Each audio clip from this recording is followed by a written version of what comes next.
Coming up next on Access Framingham TV is Framingham Fan to Fan, where we discuss all things sports in Framingham and Metro West. Today we're going to talk semi-pro football with guests from the Mass Warriors, a semi-pro football team. This is going to be fun. Stay tuned.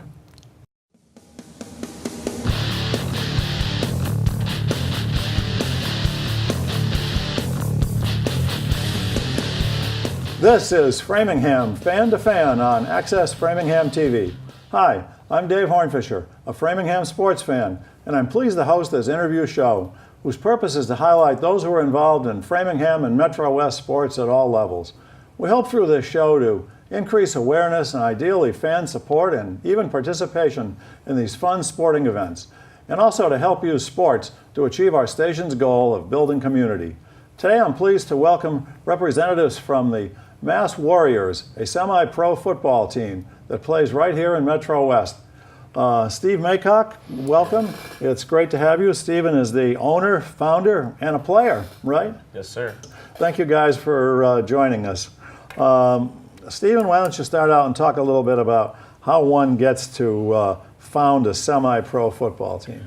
Well, I started out as a player, and I just wanted to, kind of do things that I've seen on other teams that kind of have been done in the wrong way, and I thought one day that I can run a program that gives everyone a good opportunity to play a game they love and do everything the right way to the best of my ability. And one day I just decided I wanted to give it a try, and it was a lot of learning on the fly, but we've done very well for ourselves. We have a great group of guys, and we've just gotten better and better every year, and it's not only record-wise, but the quality of people that are coming in and the athletes that come through. They're very high character guys, and so it's a really good atmosphere what we have going on. So you were a player in the league before, right? Yes. In other semi-pro teams? Yes. I played for the Charlestown Townies. I played for a team called the Woburn Warlords, and then I played a little bit with the Metro West Colonials, which is what kind of got me familiar with the area and some of these players. And then when they decided that they weren't going to be anymore, I started my own team in the area, and didn't look back. So Billy, tell me a little bit about your football background and how you hooked up with the Warriors here. I was playing for a team down in Connecticut. I'm from Worcester, so it's about 45 minutes either direction, and the team just wasn't run well. It was a bad group of guys, and just not a lot of fun. So at the end of the season, a couple of friends of mine knew we weren't going to play there again, and we knew the Colonials were doing a charity game.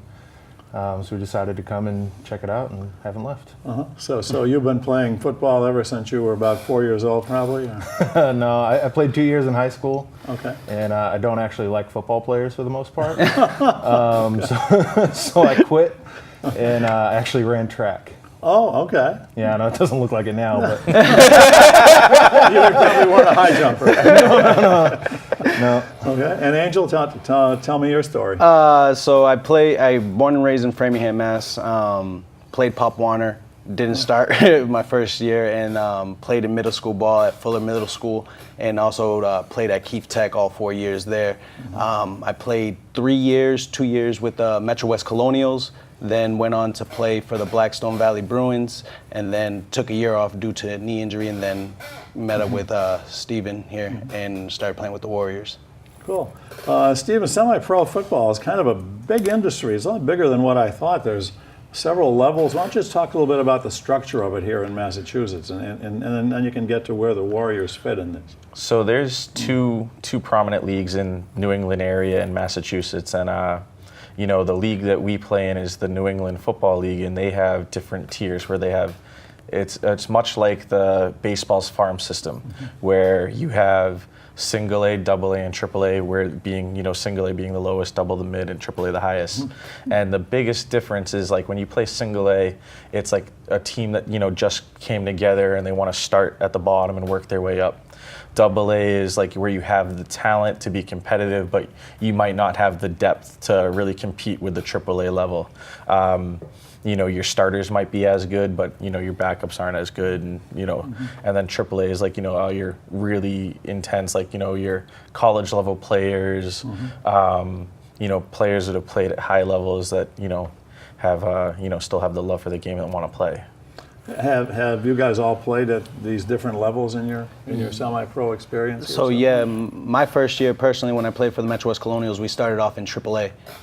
We didn't do too well. It was my first year playing at that level, and it's really intense. I mean, these guys are really talented all around the league. Well, there's a lot of people playing high school and college football when you look at the numbers, and so it's great. I mean,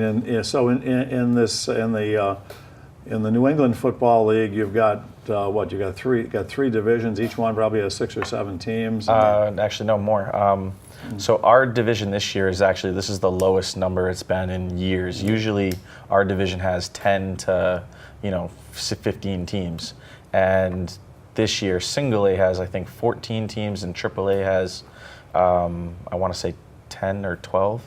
But normally our league carries about 40 to 45 teams. And so this year is kind of a downtrend, but we'll build it back up. And your team has how many players? We have, I want to say, roughly 42 players. Wow. Okay. So yeah. So that's offense, a lot of offense, defense, special teams, Absolutely. A bench. Yep. And do some of the guys play both ways, like in high school? We try really hard not to have that happen. That only happens like out of necessity if someone gets injured. But we try really hard to, make sure you're playing one side.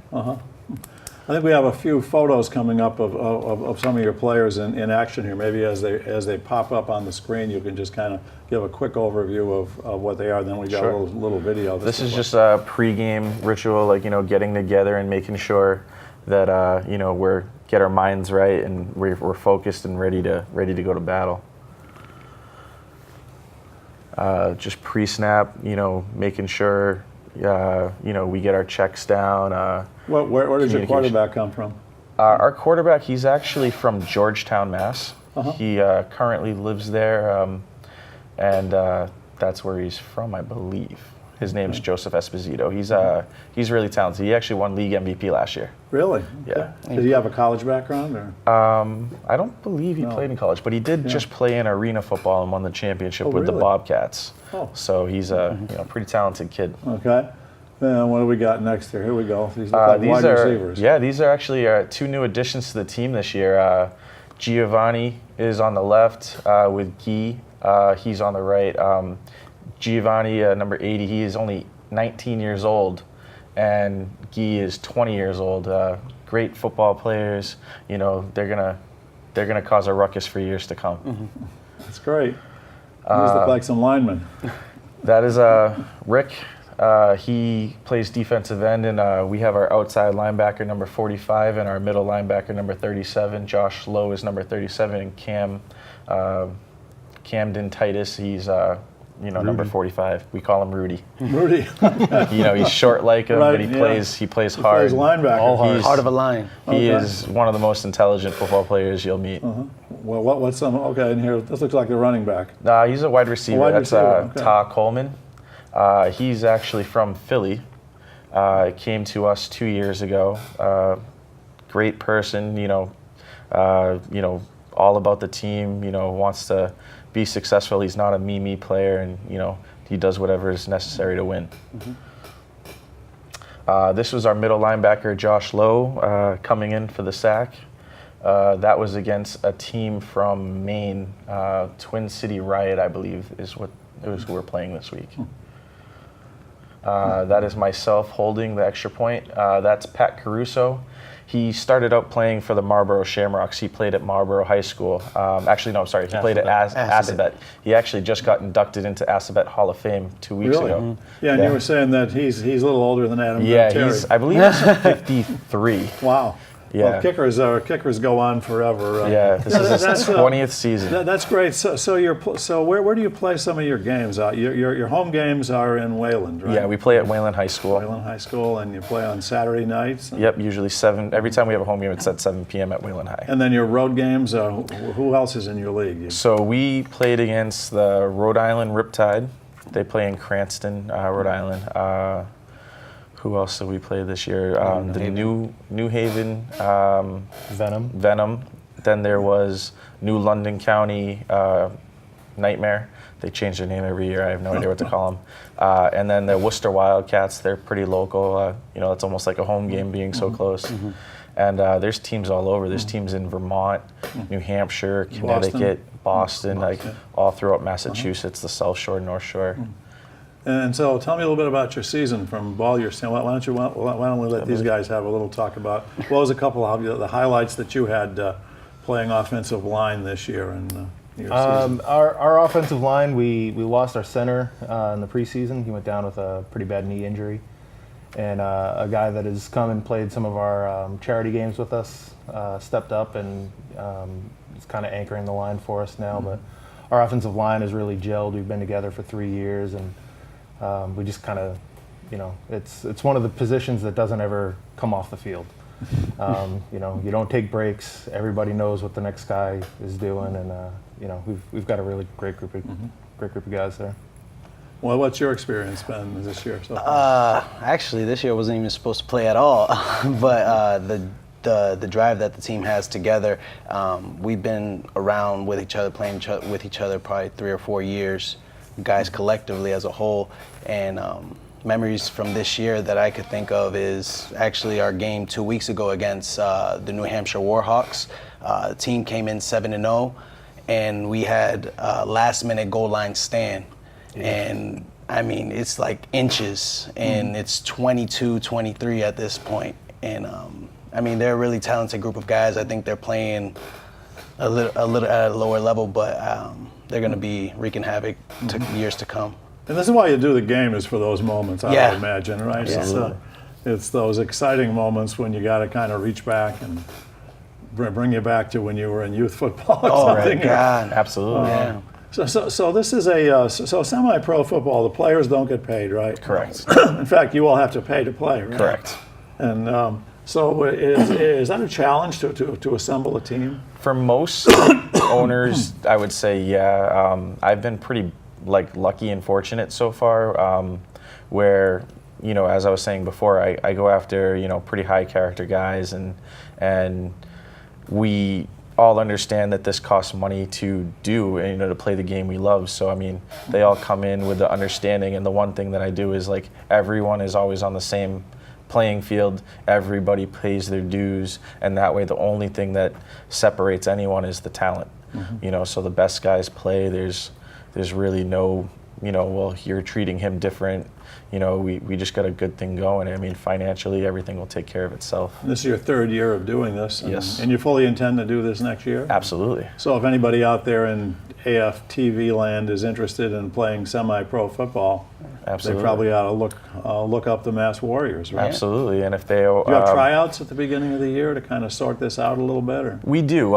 It's not really like a tryout in the sense of like an NFL team would do, or like an open tryout. It's kind of like that high school atmosphere where you can come in, see how you fit, kind of gauge where you are, and I'm pretty upfront, where I'll tell you, you got the goods or you don't, and but I mean, if you don't, we'll give you things to work on and let you stay with the team, and just hopefully you can just keep improving your game. And your team's having a pretty good year this year. I think we're having a pretty solid year. We played single A last year, and we finished the year 8-2, lost in the semifinals to the Vermont Ravens, and then this year, we're 7-3, and we're in the first round of the playoffs. We're playing a team out of New London, Connecticut. We're playing them this Saturday, actually, for the right to go to the championship. So there's only 4 teams in the playoffs. 4 teams in the playoffs this year. Yep. And the other 2 are. So the teams that are made the playoffs this year are the Worcester Wildcats. They got the number 1 seed. Then there's number 2 seed, which we're traveling to, is the New London County Nightmare. Then we have us, the Mass Warriors, and then the Rhode Island Riptide are traveling to Worcester this week. So does Worcester play at Fitton Field? Or? They play at Foley. Oh, okay. Yeah. So you guys play your games in Wayland. I mean, there's a lovely field in Framingham. It would be great if you could play some of your games there. But Framingham is a great football town, and we would love to be come into the area, but it's just the cost difference between towns is really? pretty astronomical. Yeah. Like it's what, 4 or 5 times more expensive? It's at least 2 times more really? expensive. Yeah. Wow. Yeah. Okay. Well, you have to work around the busy schedule they have in Bowditch, but Right. I think as terms of a sports fan in Framingham, I'm going to make this pitch to myself as a fan right now to the Framingham Park and Rec to think about bringing some of these semi-pro teams, whether it's these guys, their football team. We had a pro soccer team on, and they kind of echoed the same story. And Right. I don't like to get political on this show, but as a fan, I'd love to be able to walk down to Bowditch Field on a Saturday night and see you guys play at least a couple games. Yeah, absolutely. But talk a little bit about the season and kind of how it's gone. Why don't we go through a couple of the games and give these guys a little bit of a chance? You talked about a kind of a goal line stand. Did you have a game moment that was kind of exciting to you? Or? As an offensive lineman, we kind of we're the engine that keeps it going, but there's no spotlight there. Does your team pass more than it runs, or run? We try to keep it pretty balanced. We've got two great backs, and I love run plays because you get to That's what I get wanted to get out of you. get a little bit more physical. So You tell get me about to- one of these. Give me an example of a 20-yard run that against a good team. Maybe that game that was the 22-23 game. Yeah, we have a lot of luck. We're one of the only teams that uses pulls. So like the offensive guard will pull around and pick up a middle backer or something like that, or trap plays. We're really the only. It's probably 1 or 2 teams that uses their line that way. So it's always great when you pull around. You're able to make a block and you see your running back heading down for daylight. We've got a little video that you guys brought in, and I maybe we'll put that up, and you can comment on that as you go along and see who's having some good moments in there. Yeah, these are mostly still pictures. These videos are just from our week 1 game at the Rhode Island Riptide. Did you win? We did. I can't remember. And they're in off the top of my- playoffs. Yeah. So that's a quality win. Yeah, I can't remember okay. what the final score was. I know it was a game at halftime. We were, I think, winning 14-12 at halftime, and we blew the doors open in the second half. I think we ended up 28-12. I think so. Okay. Oh, there's a fumble. Yeah. Yeah, our middle linebacker had a hell of a game that day. I was not supposed to be playing tight end this game. I actually made that catch there. Okay, all right. Sure. And that's our middle linebacker again. He had a great game. This is that Cam Titus kid that we call Rudy. He had that pick 6 actually sealed the game. They were, it just kind of made the score a 2-score game and really kind of put it away late in the 4th. Big bag Jonathan Welton. Yep. We try and, play as fundamentally as we can. I mean, I actually put this in the video and I yelled at them later because, they made a nice hit, but they didn't wrap up. Okay, all right. And this is that young Giovanni, the 19-year-old. look at that He had a catch. great Wow. catch. This is Yep. Jonathan Walton. He's a bruiser. He's Big he's like Jordan. Mike Allstott. Yeah. Yeah, he just, one guy's not taking him down. That was a good run. So Yeah. offensive line got some credit there. Yep, and this throw from Esposito is to Alex Aline, what a catch. leading our team in touchdowns this year, 2 years in a row. And there's Cam and Alex right there, and just the team, breaking down after a nice win. Well, that's great. These games look like a lot of fun, though. I mean, I think the quality of this is pretty high-level football. Would you characterize this as Division III football, or is there a parallel that you can make with this? I would say terms of AAA is Triple A. Division III Okay. football. AA is probably not there yet. Uh-huh. There are some teams who always, have the ability to do that, and a lot of these teams, we actually almost stayed down in Single A this year, and we weren't sure, but we thought we can compete in AA, so we took that leap of faith, and it worked out for us. But a lot of teams don't know how good they're going to be until they're into the season, and things just click. Well, my point is that potential fans out there in Framingham TV land, and when we get this on YouTube, bigger, wider audience, are really it looked like good seats were available at some of these games. Yeah. It's always seat yourself, so that's the good thing. But the tickets are probably affordable. Yeah, I mean, every field's different, but it's $10 to get into our games for general admission. But what we do is, like, if you're a first responder, you're active military, or a veteran, you get in free with ID. And kids under 12 are free as well. So if I wanted to find out about one of your games, I suspect you have a Facebook page and a web page. We do on Facebook. It's just Facebook page is Mass Warriors. We should pop right up there. And MassWarriors. Correct. Nice and simple on Facebook. Yeah. And Yes, then sir. all one word. And then on web page, you have one. We had one. Webmaster? We had one, but honestly, the traffic wasn't that great. So, Right. everything's done on social media now. It's all Facebook. So I believe we have an Instagram, but I don't run it. I'm not an Instagram person. So in terms of getting the press out there, the Metro West News, I think, did do one story on you, which is where I found out about you. Yeah, they do multiple stories on us throughout the year. And being in Wayland, you're kind of in this middle of Metro West, so you've got opportunities with does Waltham give you any coverage or? No, actually, I've never really done the research to try and get our games televised, but I have thought about it, and we talked about it in the preseason. Do we want to go about that? And we could get one down to Bowditch Field. We might televise it for you. There you go. That's an opportunity. We're working at trying to televise. They televise some of the high school games there. Right. Our Oh, wow. station, our high school station. Yep. And we're working at trying to do a Framingham State game, which is on our goal list. That'd be great. So, Well, I mean, if you talk to them and you guys, we have a charity game on November 4th.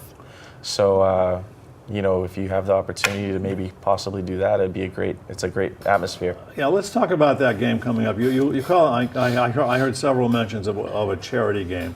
Well, what's a charity game? So at the end of the year, we always do one charity game just to raise money for a good cause.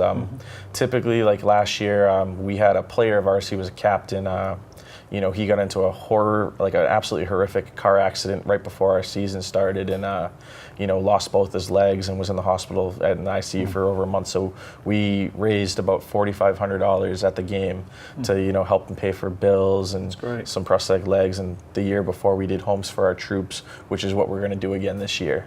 I did some homework on different charitable organizations that who deserves the money, and in the sense of, and they seem to have the most bang for their buck, like where they donate the most percentage. Like I think they donate 90% of the money that they receive to the person. So who's your game going to be against in a charity game? Do you play another team from your league, or is we this do. I believe. I don't have it officially yet. It hasn't quite come together yet. Well, I know roughly who it's going to be. It's going to be a AAA team, in our league. Oh, really? So I believe we're going to play against the Greater Lowell Eagles.